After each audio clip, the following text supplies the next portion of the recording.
If you aim to score a high GMAT score, that is anything above 675, you need to have a very good quant score. Especially if you're an Indian student where our verbal is not the strongest point, getting a very high quant score, that is a Q90 or something nearby, becomes very essential. So let's get into the video to walk, where I'll walk you through the process where how I cracked quant and took my score from a 50 percentile to a 100 percentile, and what is the strategy behind it. So what is it in quants that GMAT actually tests? Unlike CAT, it's not solving the hardest of questions in the limited period of time. Rather, the questions in GMAT are mostly pretty easy. So in GMAT, it's the accuracy of solving questions and not making mistakes is what GMAT actually demands.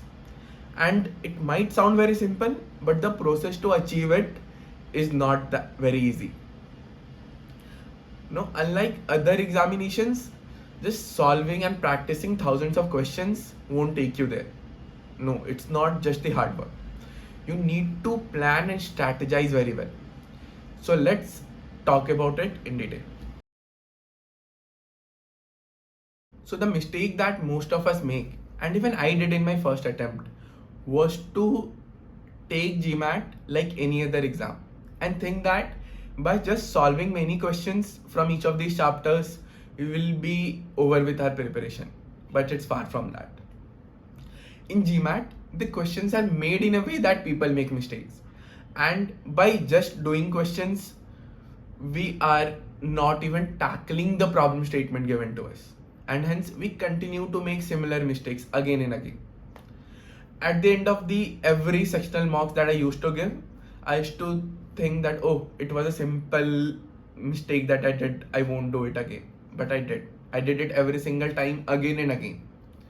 So to tackle the actual problem statement given from the GMAT, we need a preparation strategy. We need to plan few things. So let's talk about it now. So all the errors made in quant, all the questions that you did incorrectly in the quant section can be categorized into 4 categories. A is the skill or the logical issue, right? In this category, you are not able to solve the question. You did not know the logic, or your mind did not function well at that point of time, hence you were not able to solve that question. Category B is overlooked a part of question or the solution.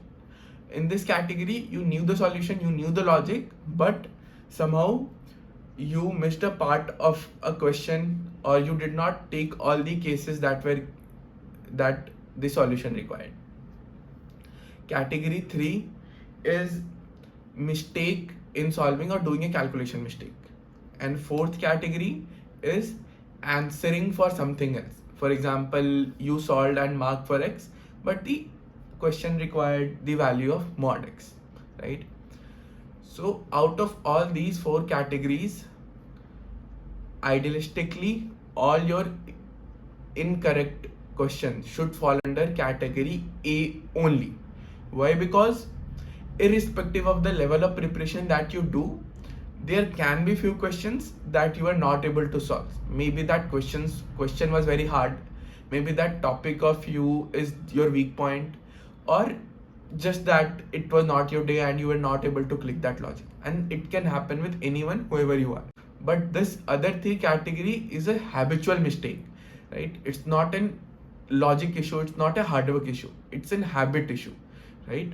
And changing the habit, changing your phenomena, changing your character is the most difficult part, and that is why it becomes very tricky to resolve. So from now on, what you need to do is leave the timings, leave everything. Your only goal should be, if you are solving 10 questions, 20 questions, there should not be a single question that should fall under the category B, C and D. right? Once you achieve this, go back to category 1 and then see what kind of errors you made, what is that topic or the logic which you are not able to get, and then work for it. Solve as many questions as you can and it will work for you, right?